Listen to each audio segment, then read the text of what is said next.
Welcome to Beer Boy Barbecue. Today we're going to be starting off with making our dry rub for our pork belly burn ends. I have all my ingredients here, and I'm going to show you step by step of exactly how I'm going to make this dry rub, and then we're going to get into prepping the pork belly for the burn ends in just a little bit. Typically, I do not use measuring cups. I'm doing it for the purpose of this video only. I eyeball everything. Even though, I mean, I guess if I ever want to brand something, you know, I should have it all calculated, which I pretty much do.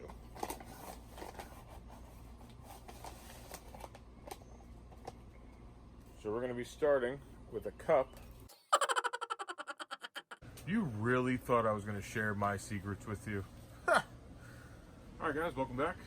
So now we are ready. We're going to prep these pork bellies and get some burn ends out of them. So exactly what we're going to do today, I have two pieces, right?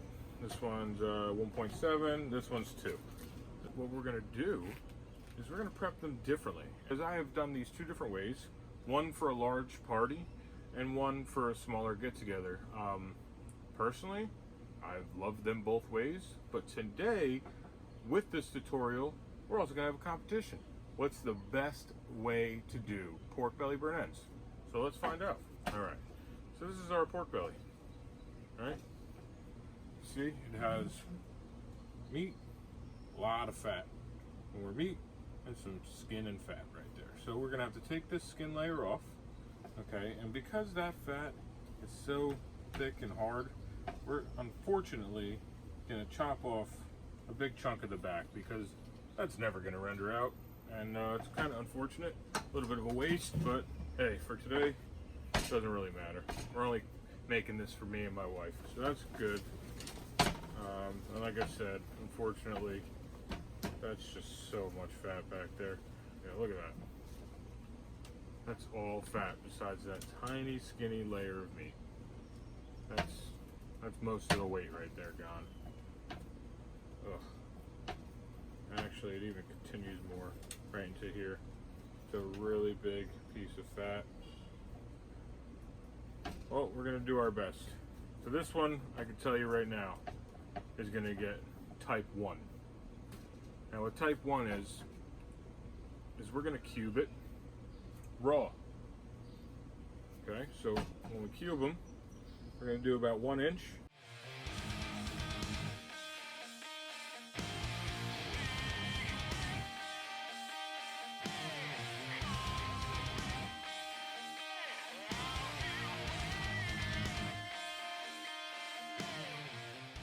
That's a lot of fat that needs to render out of that. That's the main reason I chose to do this as the cuts. Because the other way is, it definitely would not render in time. So there we have our 1 inch by 1 inch cubes, all right? So now with this second piece, we're gonna do it more of how you would do it with brisket. When you make burn ends out of a brisket, you're gonna make them out of the point muscle, right? You're not cutting that point muscle out, right? Who's gonna do that? You're not cutting that out, and you're not cutting those burn ends pre-cook. You're gonna let that whole brisket cook, and then you're gonna cut it out, right? So this is way number 2.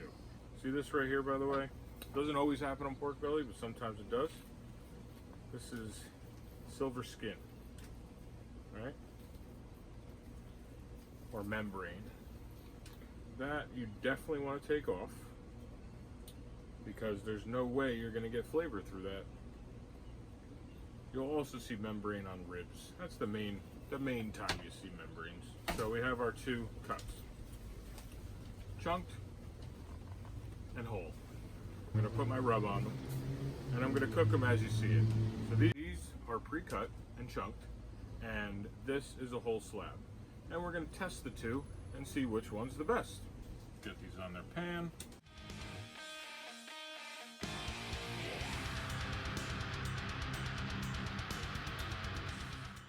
So that's what we're looking like right before we put these on the grill. Beautiful. Nice mahogany color. See those crystals sugar. Now we're gonna go get it on the grill and check back in a little bit. So here we are. Today we are gonna be making these on the Pit Boss Pro. My next video I will be pulling out my offset smoker, so stay tuned for that one as well. But we're gonna be cooking these at 300 degrees for about 2 hours, and then we'll check them out. So let's put them on the grill and we'll get a close up. That's what we're looking like on there. And again, I cook on the tray because I like to cook at a slightly higher temperature without it possibly getting burned from it being too close to the heat on the pellet grill like this. So it definitely is beneficial to keep it raised a little bit, with a little bit more smoke through it, get it right next to the stack. So it's definitely beneficial. But for now, I'm gonna go relax a little bit, wait a couple hours, and then we'll come check them out again. Stay tuned. All right, so now I am going to show you how I make my glaze for these burgers. First, start off with whatever your favorite barbecue sauce is. Can't go wrong with Sweet Baby Ray's. This isn't measured, by the way. It's kind of base it off of how much you need. Next, apple cider vinegar. So we're gonna go with some apple juice. Next, some apple jelly. Now we're going to be putting in some brown sugar, because obviously everything's better with more brown sugar. And then we're going to finish it off with some of whatever dry rub you chose. We're going to get it heated up nice and fast, turn it on high. As soon as it starts to sizzle, we're going to turn it to low, let everything cook together and simmer. Alright, so the main concern is making sure that the apple jelly breaks down because it is in clumps. Once it really blends into the rest of the sauce, that's when you'll start to see more of the sizzle right about the same time. Turn it to low, let it build up a simmer, and you're just going to let it sit there for, maybe 5-10 minutes, and that's it. That's all that there is to the glaze, and that will be going on the pork belly at the very end, just to give it its nice sticky, tacky shine. That's what the final outcome looks like. All right, so now we're going to be getting our first look at these pork bellies and give them a little spray.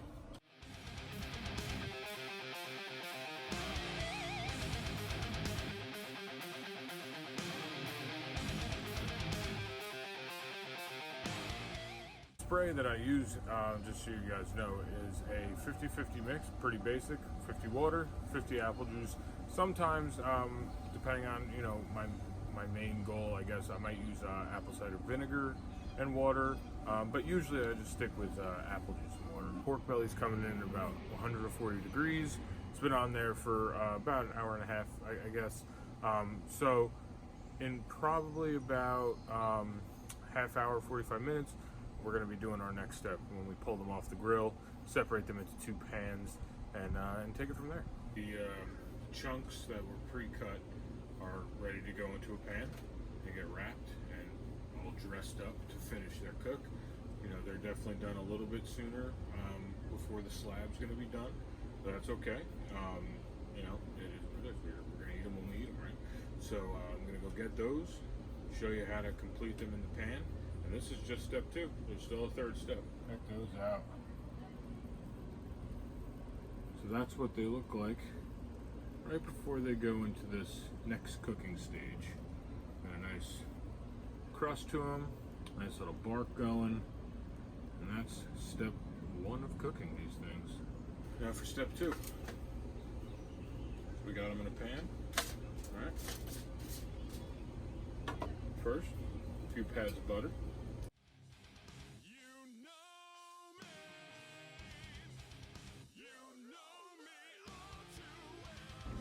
Next, we're going to put in some maple syrup, well, whatever kind of syrup you really want.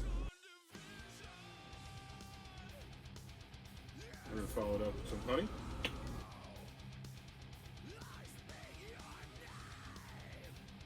Top that off with some brown sugar.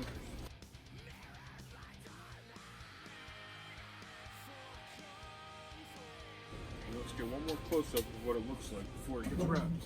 Alright. See? We got our butter, syrup, honey, and brown sugar. That's it. Pretty easy step. Now we're just gonna wrap it, put it back on. Alright, so the slab is ready to come off.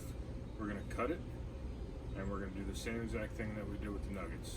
We're just gonna throw all these ingredients in the pan, wrap it, and get it on the grill. So we are back. We have our nice chunk of pork butt now. So we're gonna throw the slices in, get this thing in the pan. Biggest difference is obviously there's a lot of bare pork.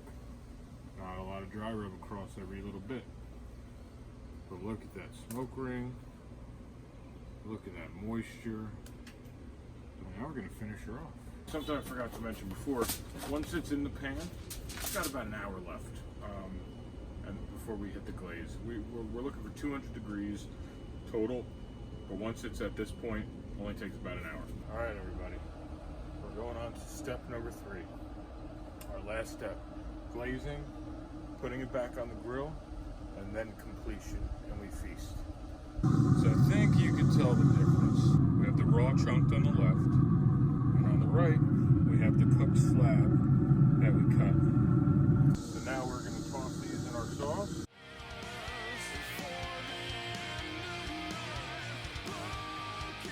We rolled it in the glaze. Back on the grill. Alright guys, well, here it is. Here's our difference. Let's take a close look. So the left of the pan, over here, is the pre-cut chunks. And the right of the pan over here is the slabbed. So you can see a difference. You can see how it's a lot darker on the left, but still nice and moist and glazy on the right. Now we're gonna go in for some taste. My favorite part. I'm going for a small one.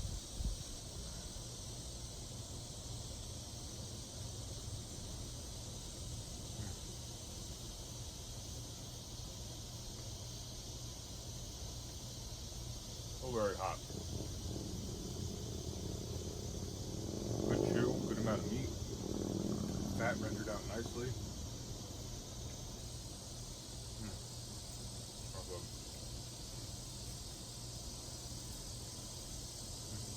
This is the best one. Let's go with this one. Yep, there it is. Oh.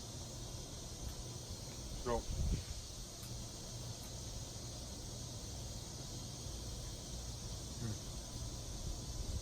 biggest difference, absolute biggest difference, is the rendering of the fat. In the pre-cut chunks, it's like butter. It's just so good, so moist, so tender. I'm obviously going to pick the pre-sliced chunks. It is by far better. It is by far juicier, by far more tender. The butter is the butter. See? I mean, that's what it is, right? The fat is butter. It is so much better. And certain pieces in this have some fat that is just inedible. And on this side, every piece is more than edible.